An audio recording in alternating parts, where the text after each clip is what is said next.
Jamaah. Oh jamaah.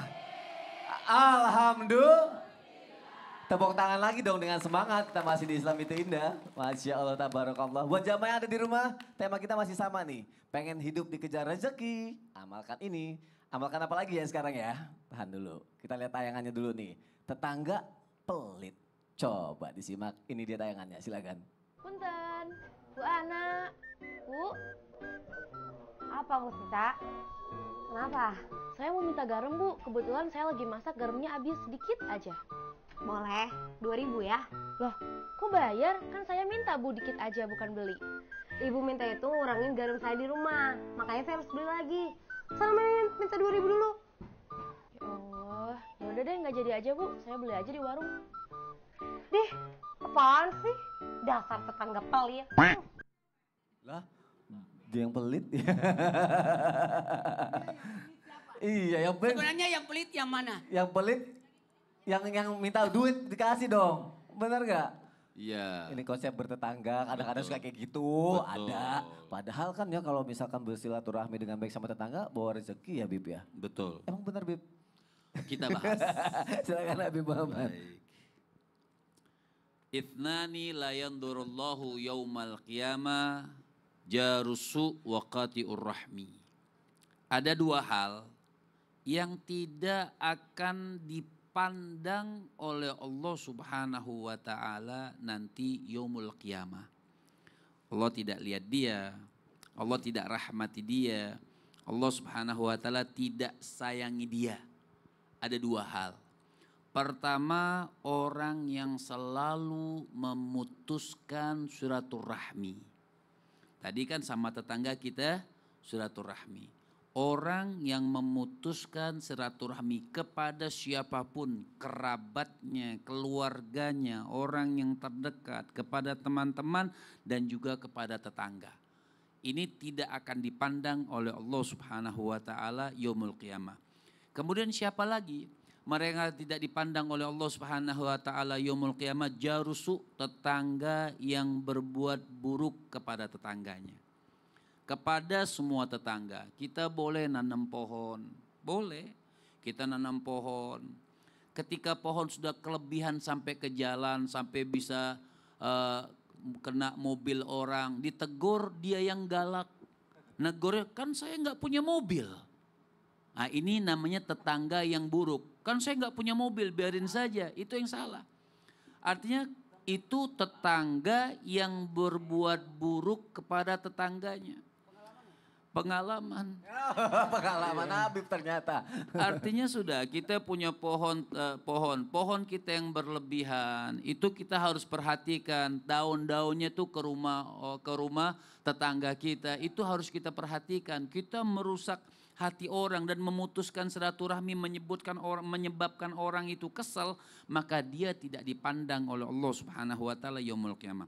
Makanya kenapa sampai dikatakan di antara orang yang mendapatkan rezeki, lihat. Sampai seperti itu.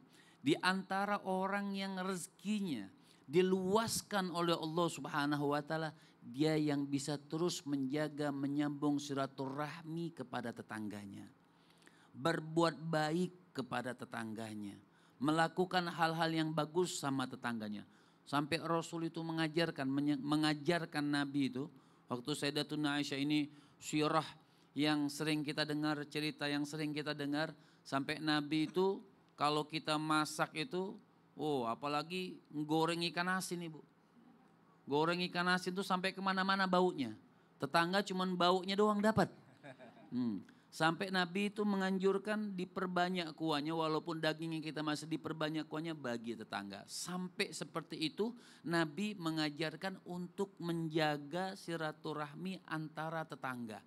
Makanya orang yang selalu menjaga silaturahmi antara tetangga, rezekinya diberikan barokah oleh Allah Subhanahu wa taala.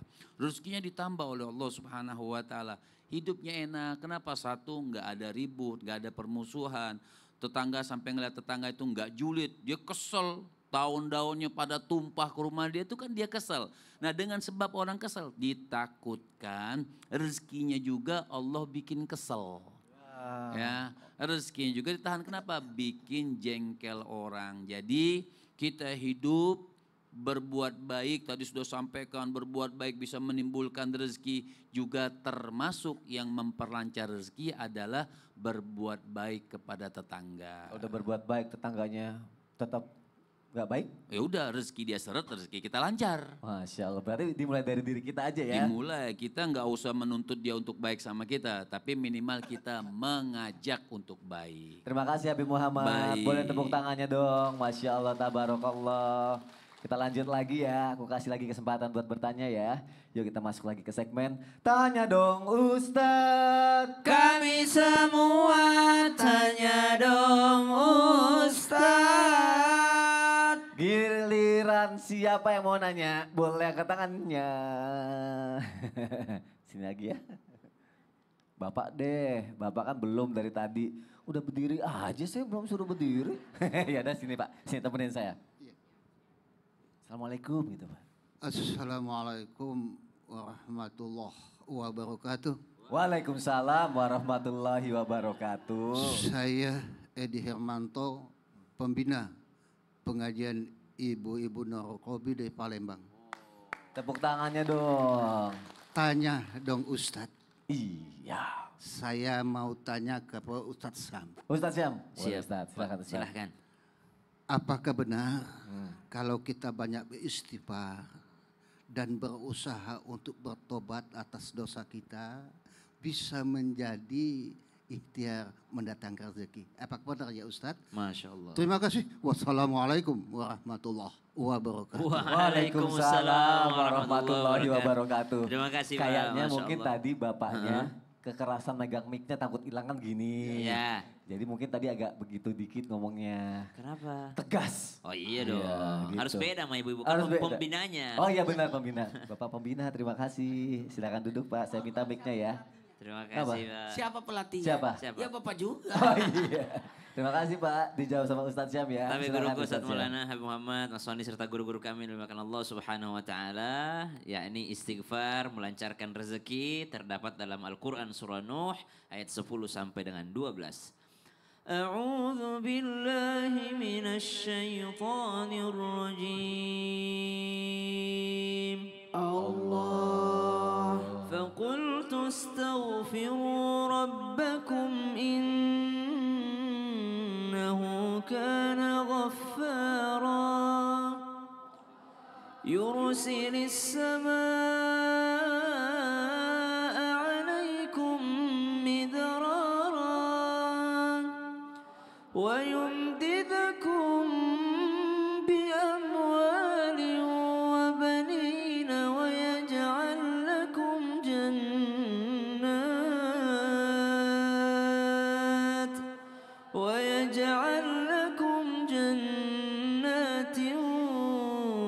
ويجعل لكم أنهارا.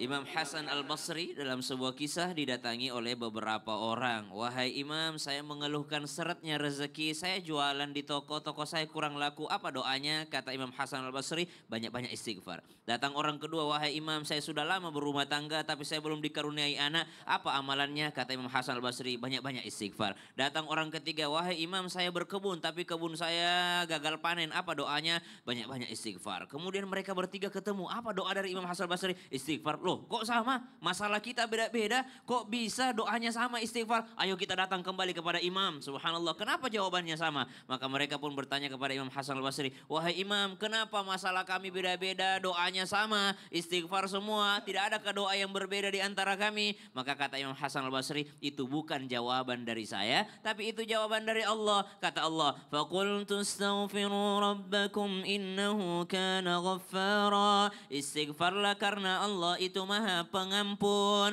Kalau sudah diampuni, yursilis samaa 'alaikum midrara, diturunkan dari langitnya Allah Subhanahu wa taala apa saja yang menjadi keberkahan. Wa yumdidukum bi amwal, lalu Allah akan memperbanyak, menambah harta, wa banin, menambahkan keturunan. Jadi apa saja masalahnya, solusinya adalah istighfar. Perlu kita ketahui sama-sama, salah satu penyebab terhalangnya rezeki adalah dosa. Sehingga istighfarlah yang akan membersihkan sehingga dikejar-kejar rezeki. Walau anna ahlal qura amanu wattaqau lafatahna alaihim barakatim minas sama'i wal ard. Kalau beriman, bertakwa, maka Allah bukakan pintu langit, pintu bumi untuk mendapatkan keberkahan kepada manusia yang beriman dan bertakwa. Terima kasih dengan istighfar. Sama-sama. Tepuk tangan dong untuk guru-guru kita. Masya Allah, tabarakallah. Gimana Pak terjawab? Alhamdulillah. Perbanyak istighfar ya. Sama kayak saya, setiap ketemu istri saya perbanyak istighfar. Bu. Maksudnya apa? Ya, biar banyak rezeki. Oh iya baik. Ya. Salah ngomong lagi. Harusnya kan kalau lihat istri alhamdulillah. Oh iya, alhamdulillah. Masya Allah. Oh iya. Nanti alhamdulillah istri saya cantik. Bib, nanya Bib biar saya gak salah Bib. Siap. Lanjut ya Bib ya. Pengen tahu Bib, bagaimana nih Bib dengan amalan yang jarang kita ketahui ya Bib ya. Tapi ternyata bisa mendatangkan rezeki yang gak disangka-sangka gitu Bib. Waduh. Gimana Bib? PR. Kok PR? Mau jawabannya Bib? Silakan Habib Muhammad. Artinya sudah dijelaskan oleh Allah Subhanahu wa taala di dalam Al-Qur'an, "Wa may yattaqillah yaj'al lahu makhraja warzuqhu min haitsu la yahtasib." Oh, pengen dapat rezeki yang tidak disangka-sangka oleh Allah Subhanahu wa taala, syaratnya cuma satu, bertakwa.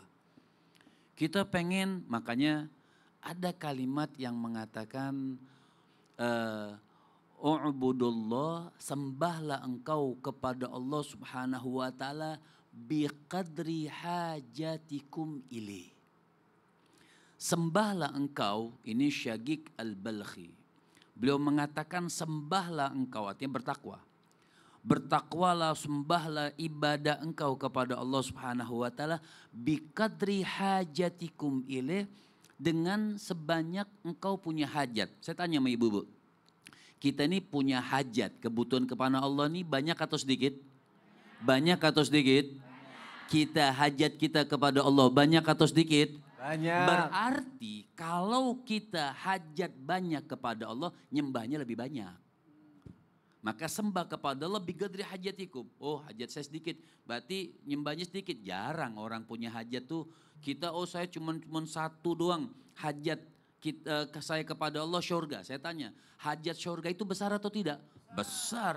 Berarti ketika kita menginginkan syurga itu besar, berarti harus ibadahnya lebih besar lagi, lebih banyak kepada Allah Subhanahu wa taala.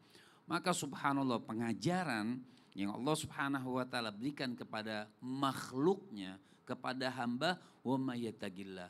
Maka langsung singkat Allah katakan untuk memaknai semuanya, siapa orang yang bertakwa, siapa orang yang mau ibadah, siapa orang yang mau nurut dengan apa yang diputuskan oleh Allah Subhanahu wa taala, yaj'al lahu makhraja. Maka Allah akan berikan, dengan sebab dia bertakwa ibadah kepada Allah Subhanahu wa taala, Allah akan berikan makhraja, jalan keluar. Nah, jalan keluar Allah akan berikan warzuqhu min haitsu la yahtasib. Maka Allah Subhanahu wa taala akan berikan buat dia itu rezeki yang enggak disangka-sangka. Itu nikmat dari Allah Subhanahu wa taala. Ini pengen rezeki banyak, sholatnya kagak. Pengen rezeki yang banyak, puasanya enggak. Pengen rezeki yang banyak tapi tidak melakukan kebaikan. Lantas ada pertanyaan biasa. Ada Habib, Ustadz, saya punya tetangga maksiat terus, ya, tapi rezekinya banyak. Enggak pernah sholat, tapi rezekinya banyak. Itulah orang-orang yang sebenarnya jauh dari Allah Subhanahu wa taala. Mereka jauh, kenapa? Istidraj. Allah kalau tidak suka sama seseorang hamba karena sebab maksiatnya, maka Allah kasih semuanya. Dunia dikasih, tapi wama lahu fil akhirati min nasib. Tapi di akhirat dia tidak mendapatkan hartanya Allah Subhanahu wa taala. Terima kasih Habib dan Baik. jamaah. Semoga pelajaran hari ini bisa menambah keimanan dan ketakwaan kita kepada Allah Subhanahu wa taala. Amin ya robbal alamin. Ustadz Maulana boleh dong kesimpulan kita hari ini. Ustadz? Kesimpulan dari tema kita hari ini, pengen hidup dikejar rezeki. Maka amalkan ini. Ada 8 pintu rezeki. Di antaranya adalah lakukan salat duha. Salat duha adalah pembuka pintu rezeki. Kemudian yang kedua adalah membaca surah Al-Waqiah. Karena dalam surah Al-Waqiah ada 8 rezeki di dalamnya. Kemudian apa lagi? Yakni membaca istighfar. Karena bisa jadi seratnya rezeki itu karena banyaknya dosa. Maka istighfarlah. Memperlancar rezeki dengan cara apa? Lakukan sedekah. Apalagi silaturahmi, memperpanjang umur dan memudahkan rezeki. Lakukan lagi, selain sedekah, silaturahmi ada lagi, yakni perbanyak zikir kepada Allah. Jangan lupa yang ketujuh adalah perbanyak baca salawat. Dan akhirnya yang ke-8 adalah bacalah Quran. Dengan membaca Quran kita akan mendapatkan petunjuk ketenangan sehingga memudahkan datangnya rezeki. Amin. Masya Allah. Ustadz Syam mohon dipimpin doa Ustadz. الحمد لله رب العالمين اللهم صل على سيدنا محمد النبي الأمي وعلى آله وصحبه وسلم اللهم بارك لنا في رجب وشعبان وبلغنا رمضان يا الله berkahi lah kami, berkahi umur kami, berkahi pekerjaan kami, berkahi keluarga kami, orang tua kami, anak-anak kami ya Allah di bulan Rajab ini ya Allah, wa Sya'ban dan di bulan Sya'ban, wa balighna Ramadan dan panjangkan umur kami, sehatkan kami, tambahkan rezeki kami, berjumpa dengan bulan suci Ramadan. Allahumma inna nas'aluka ilman nafi'a ya Allah, tambahkanlah rezeki ilmu yang bermanfaat untuk kami ya Allah, wa rizqan tayyiban wa amalan mutaqabbala. Rabbana atina min ladunka rahmatan wa hayyi' lana min amrina rashada. Wa sallallahu ala sayyidina Muhammadin an-nabiyil ummi wa ala alihi wa sahbihi wa baraka wa sallam.